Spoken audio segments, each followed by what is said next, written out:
Guys, I can't believe we got here so quickly, but I'm so close to crossing 200 subscribers, and I'm filming this as my 200 subscriber special, my top 10 Batman figures.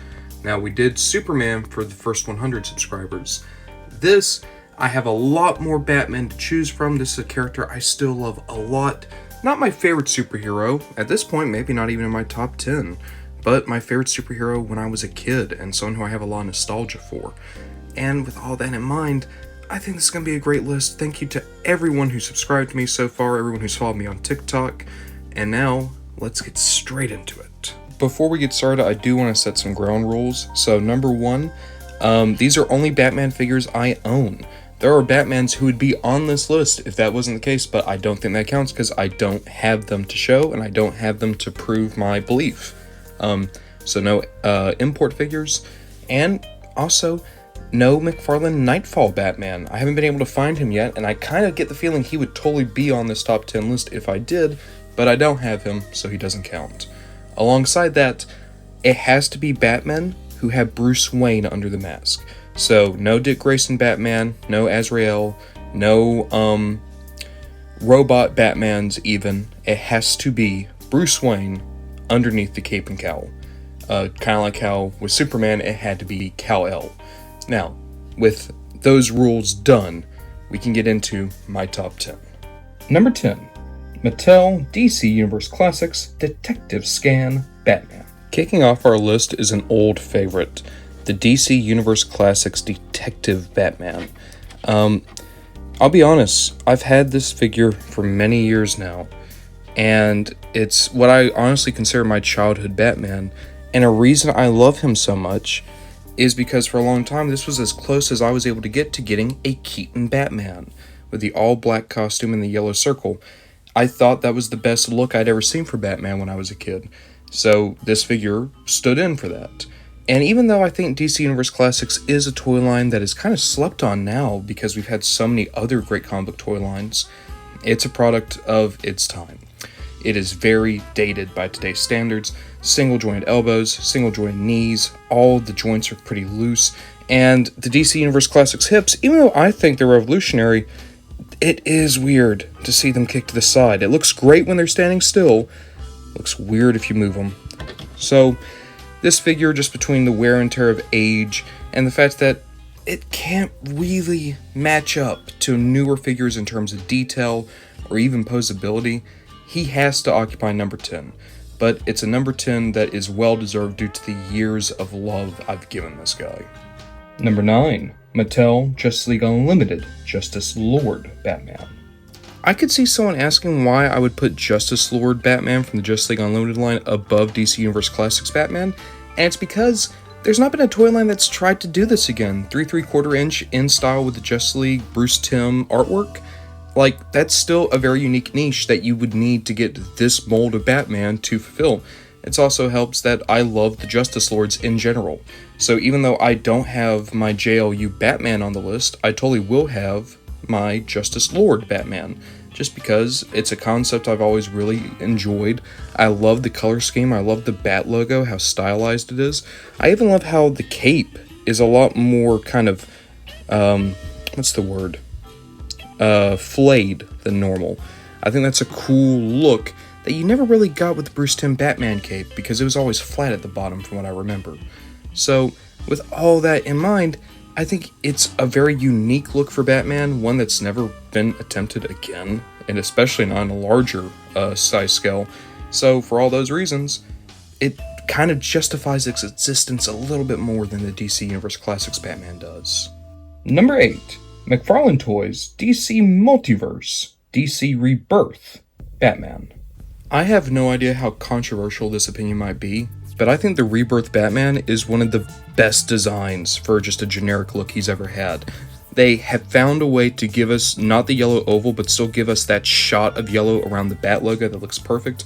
I love the purple inside the cape that kind of breaks everything up and is also an homage to the very first Batman, who had, of course, the purple gloves. I love how you have the kind of teched gauntlets, the armored boots, and then it just looks all around very solid. It's a little bit thinner of a Batman, at least this figure is, but I think it works because in Rebirth, he was supposed to be a Batman who was showing his age more and more, and was having to open up to the idea of being more of a team player, which has kind of always been an ongoing point of character growth for Batman, trying to move away from the lone Dark Knight to being a part of a group of caped crusaders. All that said, the figure does have some issues. I'm not huge on the head sculpt that McFarlane gave, but the design really works, the articulation's great, and I think overall, if you just need a new-ish style generic Batman, this guy's pretty cheap, and he definitely works. Number 7. McFarlane Toys DC Multiverse The Batman. There's a bit of personal nostalgia to this figure for me. Not only is it my favorite movie of Batman, maybe not necessarily my favorite actor for Batman, but definitely my favorite movie with Batman. There's the fact that this wave of the Robert Pattinson Batman figures, the Batman, the Catwoman, the Penguin, and the Riddler, were some of my first videos to really blow up, and I kind of treasure them for that. As for the design of the figure, I do like it. I think it's the best looking, like, realistic Batman we've ever gotten. I think it took the idea of, like, the Dark Knight armor and actually made it look a lot more aesthetically pleasing, and also a lot more like a dude just made this.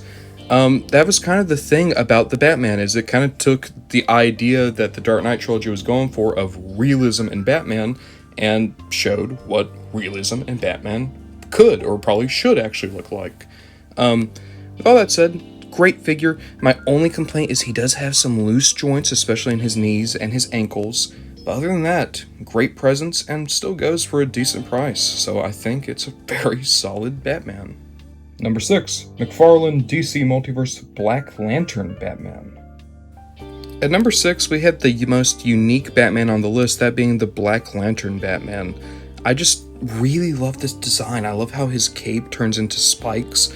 I love his just decayed face, how withered he looks, how thin and sickly the body is. There's another figure that I have, the Vampire Batman, which is going for a similar kind of feel, but I feel like this figure actually is a lot more creepy and in some ways a lot more impressive from a sculpting and painting standpoint. It's a Batman that you put on the shelf and there's no mistaking it for anything else, and I think there's something to be said about that. Plus, I'm a sucker for blue Batmen, even if they're evil, dead blue Batmen. Number 5. McFarlane DC Multiverse Kingdom Come Batman. At number 5, we have a figure that could be a centerpiece of any shelf. The McFarlane Armored Kingdom Come Batman. So, Kingdom Come is one of my favorite comic book stories ever. I know, real original of me, but I just adore everything about it. I especially love Batman and the Outsiders. How it shows Batman, even in his old age, still might be one of the smartest, most clever people on the planet, but the reality is, at that age, his body's broken down, so to even walk around, he needs an exoskeleton, and if he wants to go fight crime, he basically has this armor. And there are some complaints I have about this, right? Because of the wings, if you want them fully flayed out, you can't really pose this Batman around, but hear me out. In the comic, Batman couldn't move in this suit. He basically was just kind of flying around, and if he tried to land, he can't walk. So I think it kind of works. Plus, if you took the wings off, you can't take the backpack off, but if you took the wings off, he does become a fairly posable guy. But to be honest, you're buying this for the presence alone, and what a presence it is. One of the single most menacing Batman designs I've ever seen, and one of the most interesting looks all around, to be honest.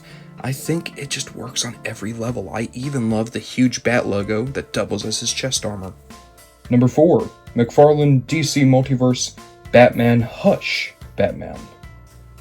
At number 4, just missing out from this podium positions, is the newest Batman in my collection. I've had this guy for like 3 days, but I already feel like he's going to be one of my absolute favorites and might even be number 1 in time. This is the McFarlane Hush Batman, and the reason I love this guy, right? 1, you have the blue and gray. I adore the blue and gray Batman. That's my favorite look for Batman. My favorite color scheme is to have the yellow belt, blue trunks, blue cape and cowl, gray bodysuit. I adore that color scheme. But there's also the fact that this is an unbelievably posable Batman. I love the head sculpt that's so squared off. And my favorite thing, look at that fist.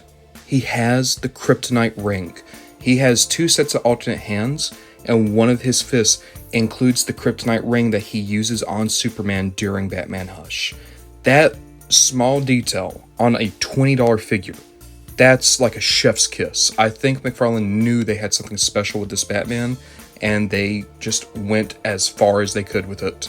And because of that, it's a Batman that I adore. I honestly had to fight not to just give it the number 1 spot, but I'm wanting to stay objective because I honestly think I'm just really excited about it because it's new to my collection. But it definitely deserves to be on this list. And in all honesty, I might be shortchanging it by putting it only at number 4. Number 3. McFarland Toys DC Multiverse The Flash, Michael Keaton Batman.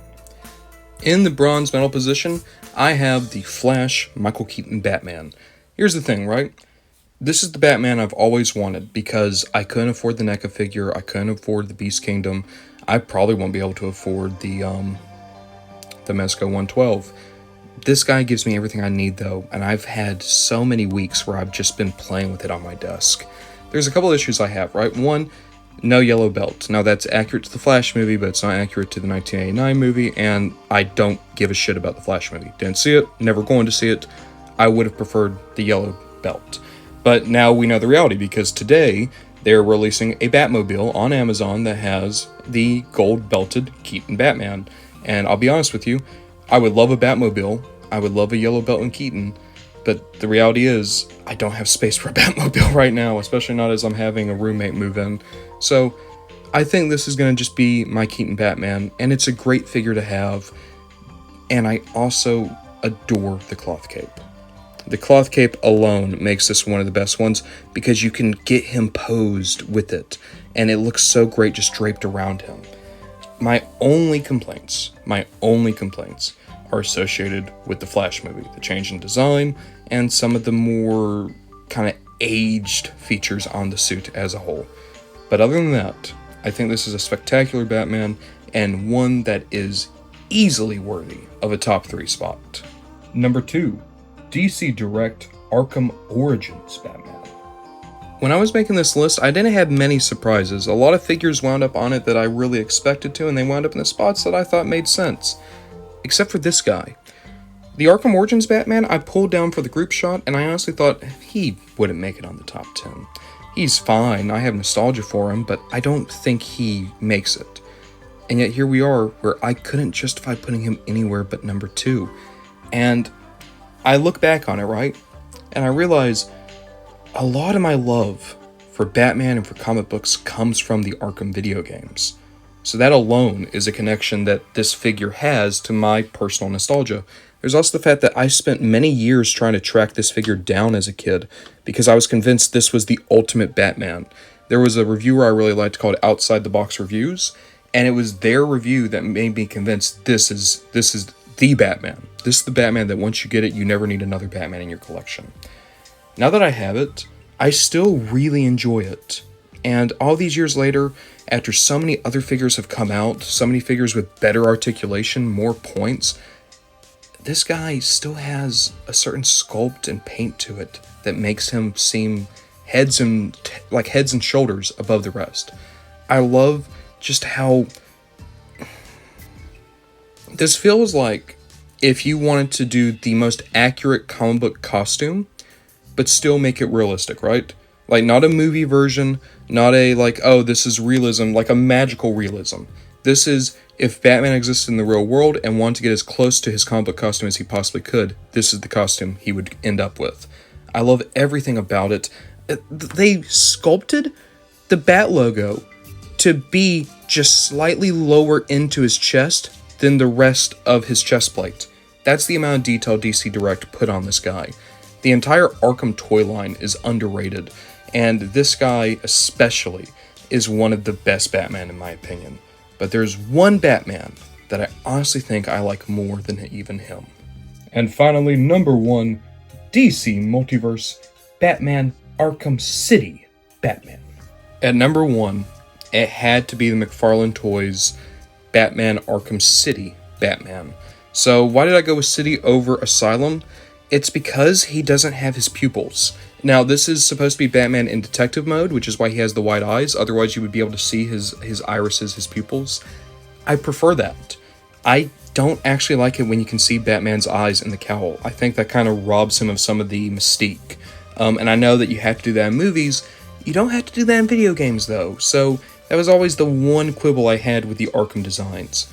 Aside from that, this is just my Batman. This is the Batman that I played as a kid. This is a Batman who I wanted a figure to capture the energy of. They got all this beautiful sculpted and painted detail. I love how the cape is swaying because there was always like a wind effect on Batman as he was moving. There's everything about this figure just feels right. It feels like the Batman I wanted as a kid, and I never even realized that it was the Batman I was looking for. It surprised me that it got to number 1, but unlike the Origins Batman, now that it's here, I can totally understand why I like it so much. So, there it is. My favorite Batman in my entire collection. Altogether, there's my top 10 Batman, and I'll be honest, when I went into this, I was thinking I would enjoy it less than my top 10 Superman.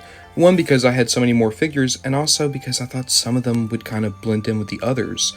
And I think that there's certain Batman that I have in my collection that very much would do that, but this top 10, I think, shows so many different eras of Batman, so many different design identities, aesthetics, and philosophies all rolled into one.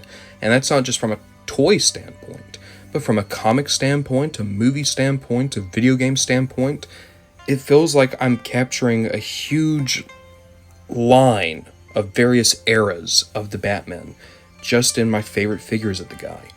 And that's kind of the whole reason we collect, isn't it? Is just to have a sense of like, this is the progress. This is the thing we love through the ages. So, with all that said, my top 10 favorite Batman is in the books, in the pocket, out of sight. Thank you guys so much for discovering me on YouTube. I can't believe that 200 subscribers is already here. It felt like it took so long to get to 100, and then just a little bit later, we're already to 200. That's just spectacular. As for everyone on TikTok, thank you so much for following me. Thank you for putting up with some of my videos. I know that a lot of them have been kind of weird and maybe a little bit more experimental lately, but thank you guys for watching there too. For anyone who's new to the channel, I guess, hey there, my name's RonBondaJohn.